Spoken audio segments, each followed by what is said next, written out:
Olá, queridos irmãos. Eu vou dar continuidade a esta série que se chama A Oração do Pai Nosso. Estamos estudando essa oração de Jesus que ele nos ensinou. No vídeo passado, eu falei acerca da primeira parte, né? Na qual Jesus, ele diz assim, Mateus capítulo 6, versículo 9: Pai nosso que estás nos céus, santificado seja o teu nome, venha o teu reino, seja feita a tua vontade, assim na terra como no céu. Só que no vídeo passado, eu pulei essa parte do santificado seja o teu nome. Então eu quero hoje retomar um pouco essa parte para depois entrar na parte que nos interessa no dia de hoje. Então peço a você que, se não viu, veja o primeiro vídeo sobre a oração do Pai Nosso. Vamos lá. Seja santificado o teu nome. Quando Jesus faz essa oração, santifica o teu nome, quem vai santificar o nome de Deus é o próprio Deus. Santificado, seja santificado o teu nome. Então é o próprio Deus que santifica o seu nome. Agora, também nós podemos santificar o nome de Deus na medida de que nós, de fato, vivamos de uma forma que santifique o nome dele, que exalte o nome dele, da qual ele seja bem falado. O nome aí representa a personalidade. O nome Yahvé, que era o nome dado a Deus no Antigo Testamento, esse nome Yahvé, ele trazia a personalidade de Deus. Então, era um Deus santo, justo, bom, gracioso, amoroso. É um Deus assim. O seu nome reflete a personalidade. Por isso, quando Jesus diz santificado seja o teu nome, isso reflete a personalidade de Deus. E o que quer dizer santificado? Santificado, a palavra santo, no texto hebraico original, significa separado. Então, quando Jesus diz santificado, ele quer dizer que a pessoa de Deus, o nome de Deus, o ser de Deus, ele está acima. Ele fica acima de nós seres humanos, que geralmente somos pecadores, tendemos ao erro, fazemos coisas erradas. O nome de Deus é separado do nosso. Ele é muito maior que o nosso, ele é puro, o nosso não, o nosso é impuro. Nossos nomes, nossas personalidades são impuras, o dele é puro. Jesus diz que assim seja, que o teu nome, a tua pessoa, seja sempre separada, pura, santificada, em relação aos outros, em relação à criação, e em especial nós seres humanos. Agora, quando Jesus diz santificado seja o teu nome, ele está dizendo também em relação a nós, que a nossa vida deve ser uma vida vivida para glorificar o nome de Deus, para glorificar a pessoa de Deus, exaltá-lo. Então, na minha vida, eu que carrego o nome de Jesus Cristo, o nome de Deus na minha vida, eu não posso, usando o nome de Deus, fazer o mal, praticar o mal. Eu não posso, em nome do meu Deus, em nome de Yahvé, em nome de Jesus Cristo, eu não posso, por exemplo, ficar falando mentiras acerca de outras pessoas. Eu não posso, por exemplo, viver xingando outras pessoas, humilhando outras pessoas. Eu não posso, por exemplo, dentro da sociedade na qual eu vivo, só porque uma pessoa de cor, de pele diferente da minha, humilhar essa pessoa, ou fazer a alusão negativa a isso. Eu não posso, só porque uma pessoa ela é gay, lésbica, e ela é assim, como ela é, ficar humilhando essa pessoa, ficar falando mal dela. Então, veja bem, eu não posso usar o nome de Deus para prejudicar as pessoas. Na antiguidade foram feitas cruzadas para libertar Jerusalém, a Terra Santa, dos pagãos. E veja, isso resultou em morte, mas isso era feito, na época, em nome de Deus. Mas Deus estava nisso, numa guerra, na matança de pessoas, Deus estava nisso. Quando Jesus ora, santificado seja o teu nome, ele quer que, da nossa parte, se nós levamos o nome de Cristo, se nós levamos, carregamos conosco o nome de cristãos, o nome de Deus, que hajamos de uma forma como Deus é, como a personalidade de Deus é. Bondosa, de uma forma bondosa, misericordiosa, graciosa, justa. É assim que devemos viver. É assim, dessa forma. Portanto, santificar o nome de Deus, primeiro, o próprio Deus fará isso. Segundo, no que depender de nós, nós santificamos, nós exaltamos o nome de Deus exatamente nessa posição. Tomando cuidado com aquilo que fazemos no nome dele. Mas agora eu quero ler os 2 versículos que eu quero comentar hoje. Versículo 11.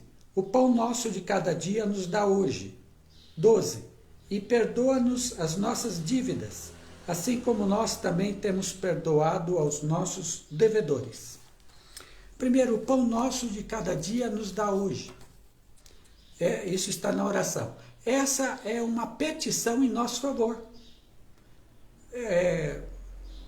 Ali, Jesus ele está pedindo, como na primeira parte ele pediu acerca do reino do Pai, da vontade do Pai, agora ele pede para nós.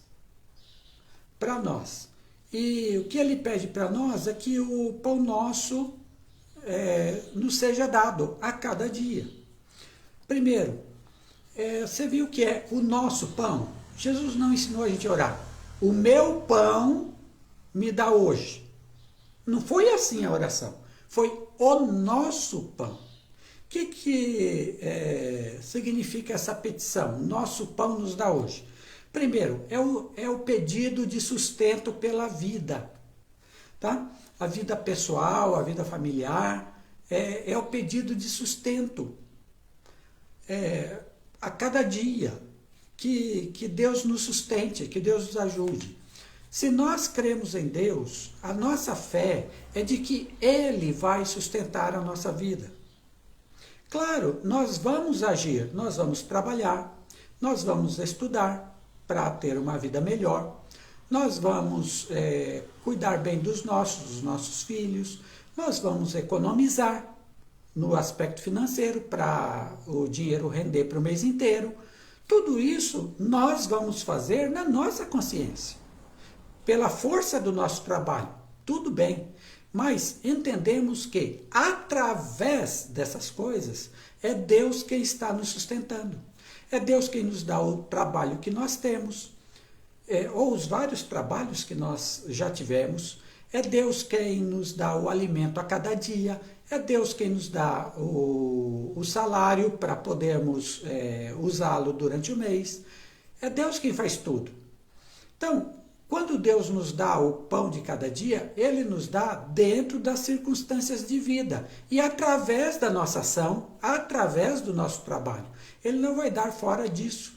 Não adianta você ficar preguiçosamente deitado no sofá esperando que Deus te dê o alimento, sem fazer nada o dia inteiro. Deus nos dará essas coisas através do nosso trabalho, mas Deus nos dará. Deus nos dará saúde para trabalhar, Deus nos dará o trabalho, Deus nos dará o lazer, que é necessário para a vida humana, o descanso, que é necessário. Deus nos dará tudo. Quando Jesus fala do pão, ele não está falando apenas do alimento que eu como de manhã, no almoço e no jantar. Deus está falando das condições de vida para que eu viva. Isso vai incluir vestuário, isso vai incluir habitação, vai incluir todas essas coisas, saúde, todas essas coisas. Então, o que Jesus está pedindo quando fala da palavra pão não é apenas o alimento em si, mas é tudo aquilo que Deus vai nos dar. O pão de cada dia, dá-nos hoje o pão de cada dia, você tem que lembrar a época de Jesus. Naquela época as pessoas recebiam por dia. Elas trabalhavam, no final do dia elas recebiam o valor daquele dia de trabalho. Se ela não trabalhasse, ela não ganhava nada. Então, veja, era uma sociedade arriscada. Não é como hoje, por exemplo, que eu tenho um contrato de trabalho e eu sei que no início do mês eu vou ganhar o dinheiro que deve perdurar pelo mês inteiro. Então, eu tenho essa certeza de um mês, a não ser que eu fique desempregado, mas eu tenho a certeza de um mês. Mas pensa numa sociedade em que as pessoas, quando trabalhavam, ganhavam no final do dia. E ganhar no final do dia se fossem contratados para trabalhar, porque se não fossem, não ganhavam nada. Então, era uma incerteza constante. Quem garantia que ele iria ter trabalho no dia seguinte? Quem garantia? Veja, nós estamos dentro de um contexto em que era muito difícil prever o dia seguinte. Só dava para viver aquele dia. Então, quando Jesus diz, dá-nos o pão nosso de cada dia, ele está dizendo o seguinte, olha, eu não sei como vai ser amanhã, mas eu sei que o Pai está cuidando de mim. Eu sei que amanhã eu vou conseguir o suficiente para viver, para o meu pão. Eu sei disso, porque há um Pai que cuida de mim. Então, essa oração pelo pão nosso de cada dia é a certeza de que o Pai cuida de nós. O Pai não vai deixar a gente morrer de fome. O Pai vai nos dar sustento. O Pai quer nos dar uma vida digna. Vai depender do nosso trabalho? Vai. Mas é o Pai que está providenciando tudo isso. É o Pai que está fazendo com que nós vivamos, tenhamos alimento, com que a gente viva uma vida feliz e tranquila. É o Pai. É o Pai. Por isso, dá-nos o pão nosso de cada dia. Agora, como eu falei para vocês, a oração é a oração pelo pão nosso. Não é só o meu pão, o meu e da minha família. Não é só isso. É também o pão do meu irmão.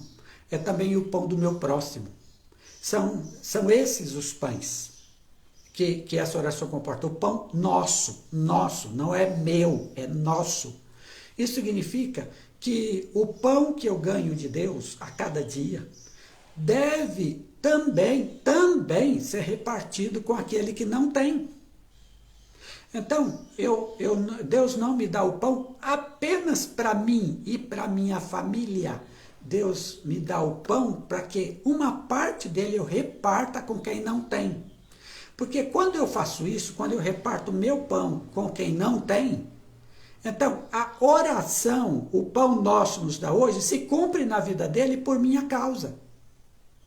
Sou eu que estou cumprindo essa oração na vida de uma pessoa que não tem condições de comprar o pão. Está desempregado ou está numa situação muito pobre, ou o trabalho dela não lhe garante nem o mínimo para viver. Nem o mínimo lhe garante. Num país em que 42% da população ganham até 2 salários mínimos, ou seja, R$ 2.800, com transporte, aluguel, roupa, o pão, estudo dos filhos.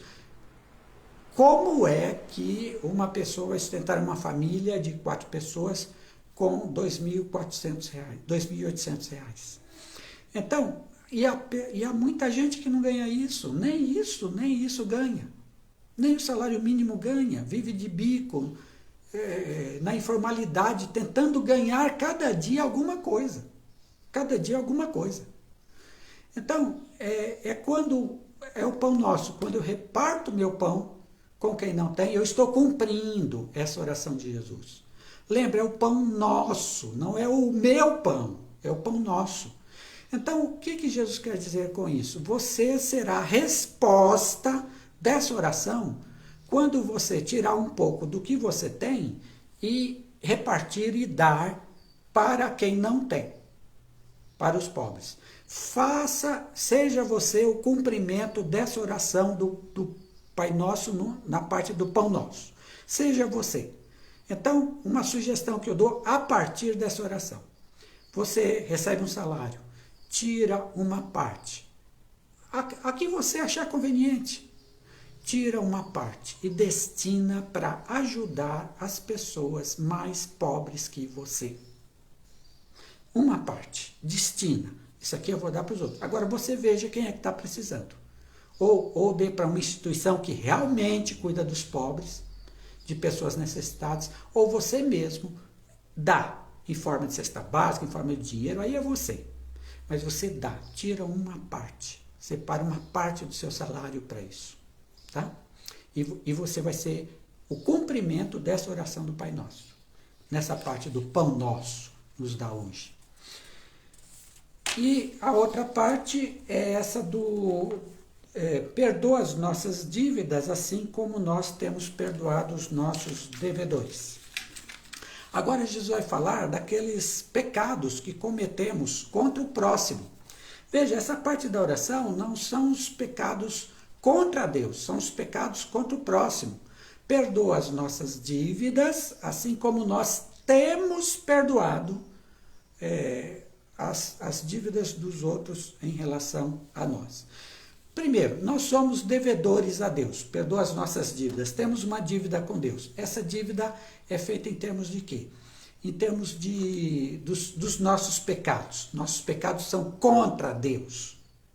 Em primeiro lugar, Davi pecou com Betseba, contra Urias, e mandou matá-lo. Quando ele faz a sua oração do Salmo 51, ele diz: contra ti somente pequei. Essa frase não quer dizer que ele não pecou contra Batseba, contra Urias. Não. Essa frase quer dizer que todo o pecado dele é contra Deus. É um pecado, é uma ofensa a Deus. Todo pecado. Quando ele agride uma pessoa na rua, na sua casa, quando ele agride uma pessoa, esse pecado é cometido contra Deus também. É contra a pessoa, mas é contra Deus também. Então, nós somos devedores a Deus porque nós somos pecadores. Nenhum de nós é perfeito, não. Todos temos pecados, e muitos. E muitos. A gente tem a falsa ideia de achar que certas pessoas não têm pecado. Tem. E muitos. E muitos. Eu sou pastor há mais de 40 anos. Eu sou muito pecador. Muito pecador. Eu tenho muitos pecados na minha vida. Todo mundo é pecador, todo mundo é devedor a Deus. Agora veja bem, devedor tem algum direito? Não, ele tem uma dívida a pagar, mas ele não tem direitos.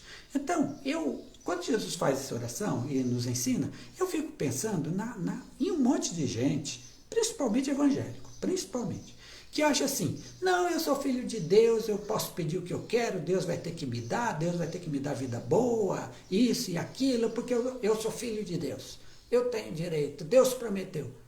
Nós somos devedores a Deus, nós não temos direito nenhum, de exigir o que quer que seja, nós somos devedores. Se Deus nos der algo, é graça dele, é graça, irmão, é graça. Não é porque você merece, não. Não é porque você é um bom crente, não. Não é porque você é uma boa pessoa, não. É graça de Deus. Tudo que você recebe é graça do Pai. Então, nós pedimos a Deus o perdão. Por quê? Porque a gente não consegue pagar essa dívida. Não dá para pagar. A gente pede perdão. Deus nos perdoará, antes de entrar no texto, Deus nos perdoará mediante a cruz de Cristo. É naquela cruz que está o meu perdão. Quando eu faço essa oração, perdoa as nossas dívidas, essa oração foi respondida na cruz de Cristo. Ele pagou as nossas dívidas. Estamos zerados com Deus, estamos livres. Mas, no dia a dia, cometemos pecados, e aí sim, esse exercício, perdoa as nossas dívidas. Tá? Eu já sei que em Cristo todos os meus pecados foram perdoados, só que eu cometi pecados hoje. Então, é hoje que eu vou pedir perdão a Deus por esses pecados. Porque se não for assim, eu fico insensível ao pecado. E Deus não quer que eu seja insensível, ou seja, peque, tudo bem. Não tem problema nenhum. Não. Pequei, errei e preciso me consertar. Agora. No pecado de agora. Eu sei que tudo já está perdoado, mas agora eu preciso me consertar. Por isso essa oração, perdoa as nossas dívidas. É agora. Agora, tem no texto, quando eu peço perdão a Deus, tem um pressuposto. Qual é o pressuposto? É de que eu também perdoei quem estava devendo para comigo. Aqui, gente, nós não estamos falando de dinheiro. Se bem que algumas dívidas de dinheiro você até deve perdoar, mas não é esse o enfoque. Porque assim como Deus não emprestou dinheiro para nós, para dívida, são nossos pecados que fazem a nossa dívida com Deus, assim também aqui são os pecados que as pessoas cometem contra nós. Então, a vida daquele que pede perdão a Deus pelos seus pecados é de uma pessoa que também perdoa os outros. Você está entendendo? É de uma pessoa que ela não fica guardando rancor a vida inteira. Né? O irmão dela fez alguma coisa contra essa pessoa, perdoa o irmão. Perdoa, mas não fica anos e anos e anos sem conversar com o irmão por causa de uma briga lá atrás, por causa de algo que ele fez contra você, porque ficou com uma casa que você achou que deveria ficar para você de herança, e por aí vai. Se eu não perdoo o mal que os outros me fazem, o pecado que os outros cometem contra mim, como é que eu vou ter a cara de pau de chegar diante de Deus e perdoar os meus pecados? Eu não perdoo ninguém, mas o Senhor tem que me perdoar. Que conversa é essa? Não. Uma pessoa que se sente perdoada por Deus, que faz oração e se sente perdoada por Deus, porque pediu, e Deus graciosamente lhe deu, por meio de Jesus Cristo, da sua cruz, essa pessoa é capaz e tem o dever moral de perdoar qualquer um que lhe deva alguma coisa. Por isso a oração está nesses termos. Perdoa os nossos pecados como temos perdoado. Não é Deus só vai me perdoar se eu perdoar os outros. Não, é que quando eu me sinto perdoado por Deus, eu perdoo os outros. Então, agora, na prática, tá bom, irmão? Irmã, presta atenção. Quem é que ofendeu você? Quem é que lhe deve moralmente, né? Quem é que lhe deve alguma coisa e você ainda não perdoou? Você ainda não perdoou. No seu coração, você deve perdoar todo mundo que fizer qualquer mal contra você. No seu coração. Você vai externar conforme a pessoa pedir perdão. Mas no seu coração você tem que perdoar todo mundo. É isso que Jesus está falando. Seja uma pessoa perdoadora, porque Deus perdoou você. É isso que está implícito aqui. Perdoa as nossas dívidas como temos perdoado. Como temos perdoado. Nós já perdoamos. Então, em relação ao mal que o seu próximo faz a você, perdoa. Perdoa. Pode ser seu pai, sua mãe, seu filho, seu irmão, seu esposo, esposa, pode ser um amigo, pode ser um inimigo, pode ser quem for. Perdoa esta pessoa. Não fica guardando rancor, mágoa, ódio. Não fica guardando. Perdoa e se liberta dessa questão. E quando a pessoa vier falar com você, você diga, está perdoado. A mim, está tudo tranquilo, está tudo bem. E se a pessoa vem procurar o restabelecimento da amizade, tudo mais, você diz, está restabelecido. Vamos caminhar juntos. Em outros casos, você vai perdoar, a pessoa vai seguir o caminho dela, você o seu. Tudo bem, mas está perdoado. É isso que o Senhor nos ensina aqui nessa oração. E aí, irmão? Vai perdoar? Ou vai ficar guardando ódio até quando? Até quando Jesus voltar? Até quando você morrer? Ou vai perdoar os que lhe devem? Se você perdoa, se você tem coração perdoador, é porque já entendeu que a graça de Deus lhe perdoou todos os pecados. Todos, todos. E que assim seja na sua vida. Que a cada dia você possa fazer essa oração. Tá bom? Deus abençoe você. E que a graça de Deus lhe acompanhe sempre. Veja, nessa parte da oração é sempre o próximo. O próximo que eu ajudo com o meu pão e o próximo que eu perdoo quando ele me faz um mal. Não é? Eu faço bem, mas eu não... E quando eu fizer o mal contra alguém, eu vou pedir o perdão. Tá bom? Deus abençoe muito vocês.